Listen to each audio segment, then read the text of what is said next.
नमस्ते. श्री स्वामी समर्थ. मित्रांनो, मला रोज कमेंट येतात की आग्नेय कोपऱ्यामध्ये टॉयलेट असल्यावर किंवा पूर्व दिशेला टॉयलेट असल्यावरती बरेच प्रॉब्लेम येतात आणि त्यासाठी उपाय सांगा, अशी मला बरेच वेळा लोकांचे कमेंट आलेले आहेत.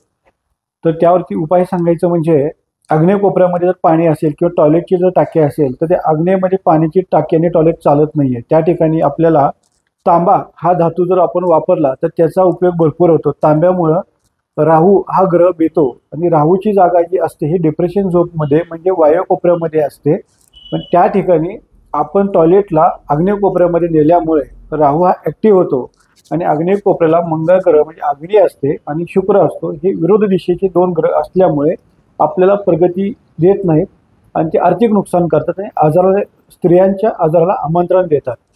त्यापासून जर वाचायचं असेल तर त्या ठिकाणी लाल कलर किंवा तांब्याची पट्टी किंवा जाड तांब्याचा भांड रिकामं हे ठेवल्यामुळं अग्नितत्व तिथं वाढतं आणि त्यामुळं मुलांना होणारं आर्थिक नुकसान, आजारातनं आर्थिक होणारे नुकसान ह्यातून आपल्याला वाचते.